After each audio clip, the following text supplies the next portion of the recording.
Before I introduce everyone, and just as a way of breaking things up a little bit, I'm going to ask everyone to stand up for a second. And I want you to look to your neighbor, whether left or right, or both.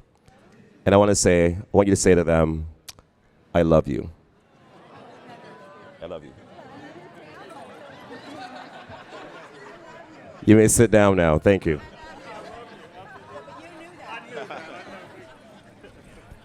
Yeah, I love you too, Meg. If we're going to talk about inclusiveness, it starts there. Okay? Because the way we care for each other informs everything we do in policy, it informs our biases, and that filters into everything that we create because we're creators. So today I would like to welcome you all to this talk around inclusiveness, economic recovery in cities. And I would like to introduce you to Zack Wyatt from the Carolina Farm Trust, Mr. Clyde Higgs from the Atlanta BeltLine, Meg Daly, CEO and founder of Friends of the Underline, and of course, a last-minute addition to the team, Isabel Fuentes. She's the mayor of Santiago, second time elected, Argentina. So welcome. So where do we start today around inclusiveness? And by the way, my name is Andrew Quarrie, in case you're wondering.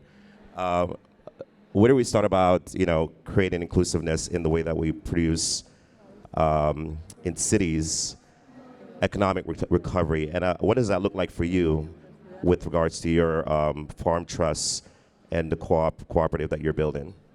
Yeah, I mean, it's really about building, from an inclusivity standpoint. I mean, food just plays one of the most important roles in our whole lives, and it drives our health and nutrition. It drives neighborhoods. There's the urban-rural divide is there because of it. So how do we bring something that brings us all together and make it accessible, inclusive for everyone?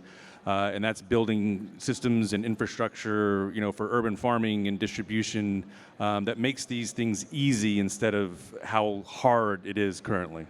Now, you talk about food deserts and addressing the needs in neighborhoods around access to nutrition-rich food. Clyde, you're dealing with the BeltLine. It's 22 miles long. Essentially, you have it's a $4 billion build. How is that being included in your thesis around building inclusiveness, access to nutrition-rich food, active communities, and things like that?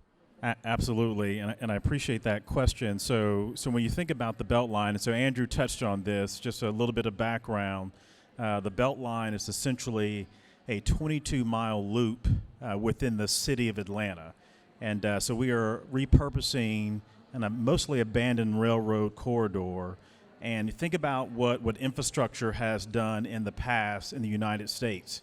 If we're being honest, it was a tool that actually separated communities. And so now what we're doing with this infrastructure, to your point as well, Zack, we're using the BeltLine to stitch these communities back together. So when we are completed, there will be 45 distinct neighborhoods connected through this BeltLine corridor. And what we're trying to do around that corridor is create whole, full communities with all the amenities for a rich quality of life. So that means a grocery store. That means a medical facility. That means a coffee shop. All the things that provide that quality of life is what we're stitching around the BeltLine in these 45 distinct neighborhoods. And we're trying to do that in a way where you actually don't have to get in a vehicle to do that. So all the tenets of new urbanism, the walkability, being very much everything is a short distance where you don't necessarily need a car, all of that's being built into what you're designing. Now, Meg, obviously you don't have as much of a length to go, but it's 10 miles here in Miami. What does that look like as far as economic development using the Underline as that vehicle? Thanks, Andrew. Hi, everybody. Have you guys been to the BeltLine? Is it awesome? I mean, it's phenomenal. So the Underline is right here in Miami, 10 miles of land below our Metro Rail, which is our elevated train. Much like the BeltLine, the rail separated communities, much like our highways do. Likewise, we're using this, repurposing this land to bring communities together to walk, bike, recreate, and gather, right? And so Miami is a very diverse community.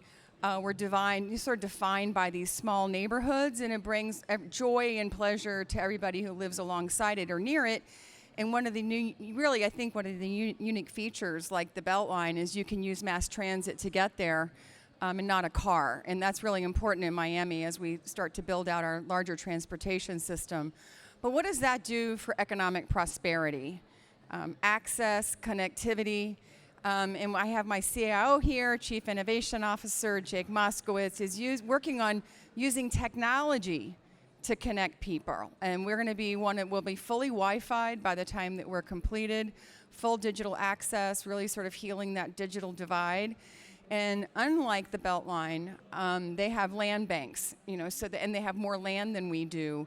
We have to really figure out how we can bring sort of the microeconomy to the Underline and using it an incubator for sort of the small commerce and entrepreneurship as we grow. So it's interesting, not just alongside, but on. A lot of it's measured by real estate growth. Economic growth is an engine. But I think if you bring people to place and make them feel more connected to each other, there's so much value and quality of life in giving people a connection to place. Amazing. Isabel, I know that we have a little bit of a language barrier, but you have a translator. This is your second term being the mayor, and you're the first woman in Argentina that has ever been elected as a mayor, correct?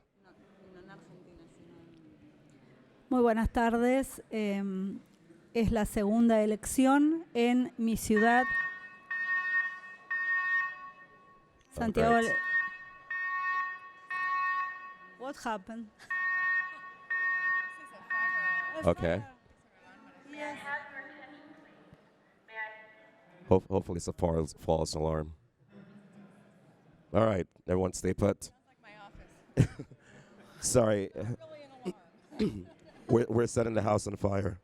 It's the second time, perdón, es la segunda vez en mi mandato. Hemos hecho un trabajo que tiene que ver con pensar en una comunidad, en buscar generar la inclusión, brindando la oportunidad luego de la pandemia que nos atravesó a todos, buscar el aislamiento y buscar desde los lugares de la comunidad en la que gobierno, que son de aproximadamente 300.000 habitantes, tengan accesibilidad y conectividad. So I guess, did you guys catch all of that? Okay, yeah, okay. So essentially, I don't know, your translator, do you want to kind of give what she said, repeat what she said? I mean, up to you. It's the second election that she's been elected in Santiago del Estero, that's her city. And she's working, her and her team, to compensate the community, to generate inclusion. And she's taking the opportunities that the pandemics opened to make communities better and to make the community of 300,000 inhabitants of the city to have accessibility to digital inclusion too. Amazing. So when we talk about all these initiatives, money has to come into play. What has been the biggest challenge as far as funding is concerned for any of your projects? And Clyde, I'll let you go for it. Yeah, I will say this. So a little bit about the BeltLine history. So one of the things that we promised the community and our big partners, which is the City of Atlanta, Fulton County, and our public school system, the BeltLine officially started in 2006. And our commitment was to finish the project by 2030. And we all remember what happened between 2008 and 2012. And the way that we generate our baseline funding is off of property taxes. And so the long story short, we were playing catch up in a significant way. And so I feel a little bit guilty, but if I can brag just a little bit on Atlanta, it has been the most amazing last year and a half from a BeltLine perspective. We have essentially raised about $350 million for us to complete the rest of the BeltLine trail network. So we've built roughly about 10 miles to date, and so we have another 12 miles to go. And so we pulled together, yes, that was huge and this has been a partnership from private landowners, local government, and the philanthropic community. And I'll just give you some quick numbers before I move on to the next panelists. But we bonded and pulled together about $100 million from a new special tax that property owners were willing to self-tax themselves because they wanted to see the BeltLine finished by 2030. And then on top of that, we had the Woodruff Foundation there in Atlanta to ink us an $80 million check to also support the completion of the BeltLine. And then that locked an additional $30 million from the Cox Foundation.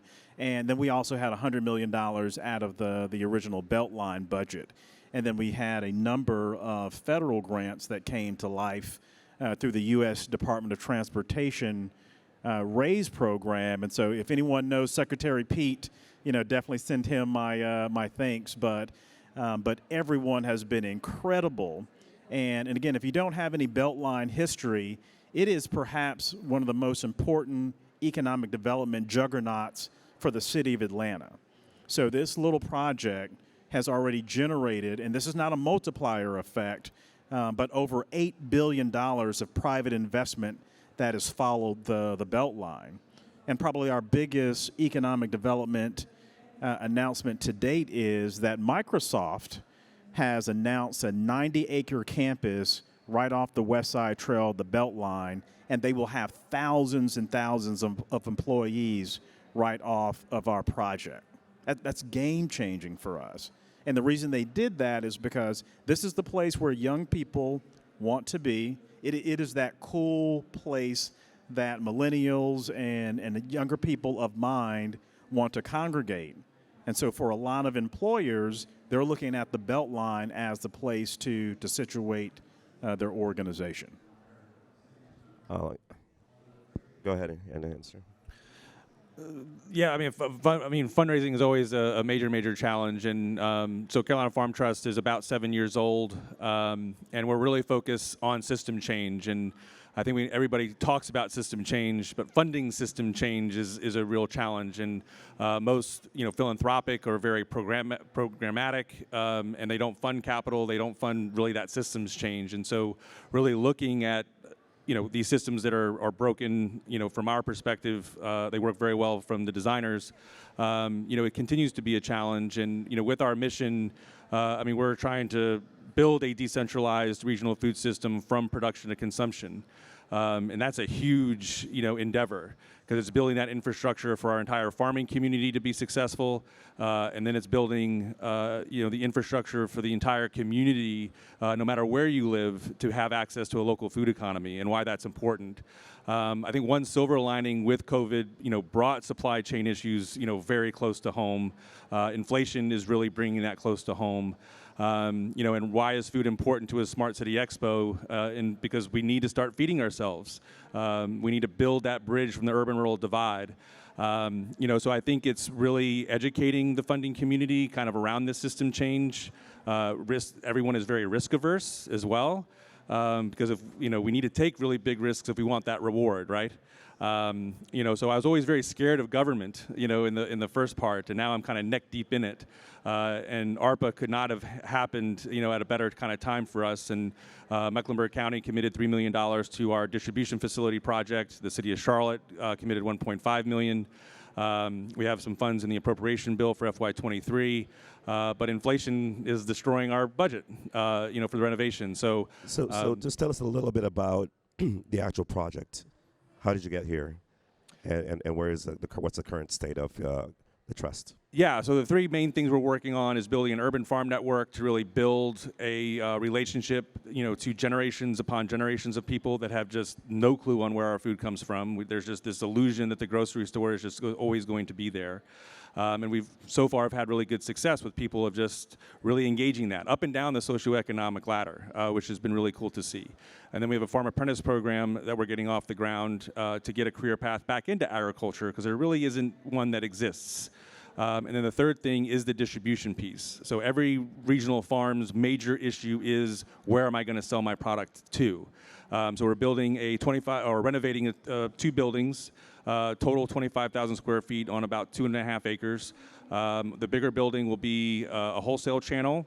We're building a 3,000 square foot commercial kitchen to create our own value-added product line. We're creating our own retail concept, event space, a teaching kitchen, a bar kitchen, and then we have a meat processing facility as well.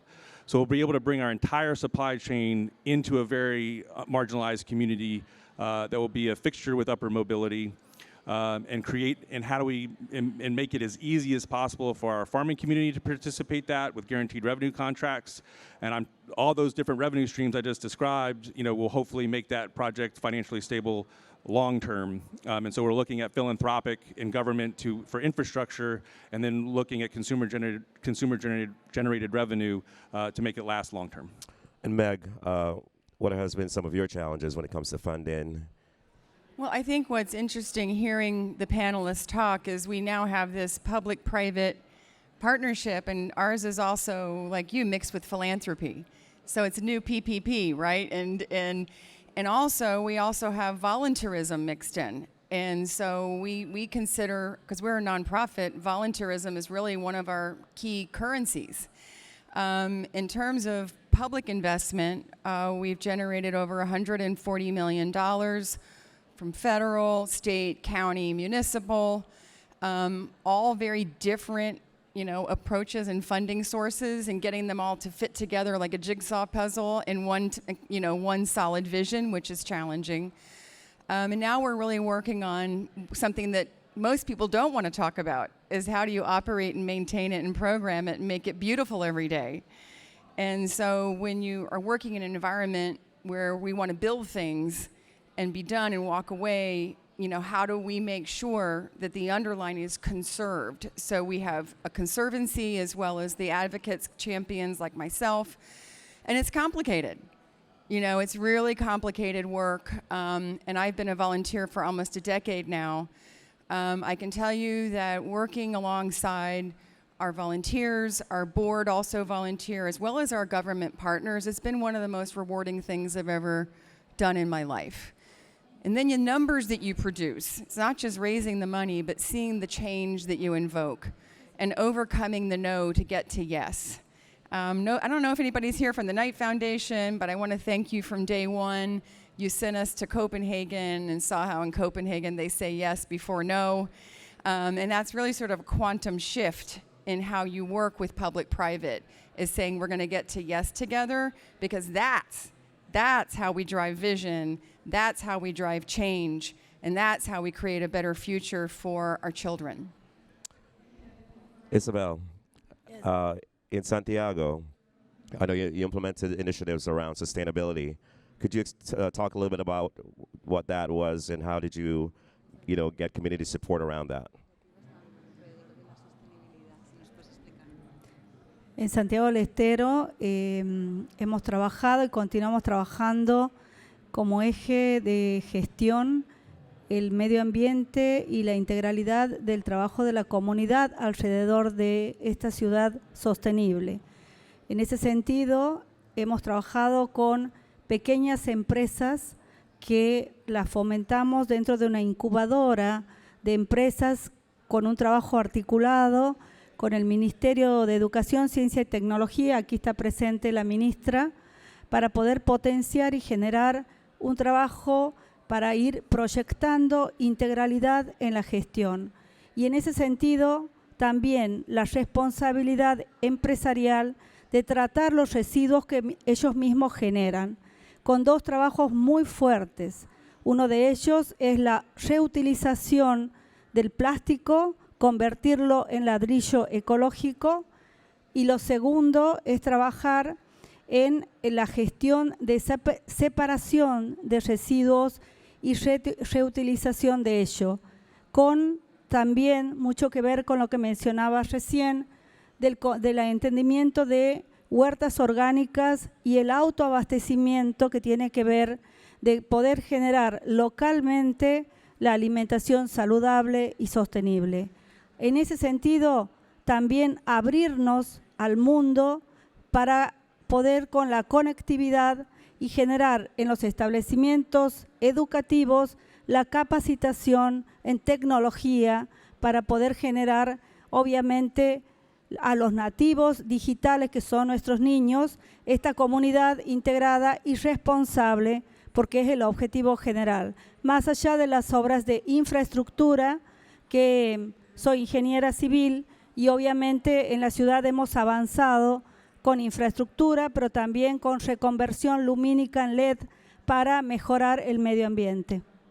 Bueno, yo voy a practicar un poquito mi español, pero y no puedo repetir todo eso, pero you can translate for me. Okay, so in Santiago del Estero, they're working on sustainability and community, and for them, there are two things that are like one with the other to make a more sustainable city. They created an incubator for companies together with the Ministry of Education, Science and Technology, and we have the minister here with us joining today. And these companies, they're working with them to create awareness with the environment through, for example, reutilization of plastic to make ecologic bricks for construction, and waste separation, which is also very important. And they're also working on urban farming as well around the city, and it is very important in her political views, the self-sufficiency of food for the community, especially rural communities, and to create a healthy and sustainable food system. And they're also opening to the world throughout technology, and they're working hard on creating digital literacy with especially like elder people and rural communities too. And of course, she's a civil engineer, and of course, she's been working a lot on building infrastructures for the city to create better connections and better infrastructures for citizens. Thank you. Amazing. Great work. You know, Meg, I saw your newsletter. I didn't realize that in Miami, there are about 30% of households that do not have internet access.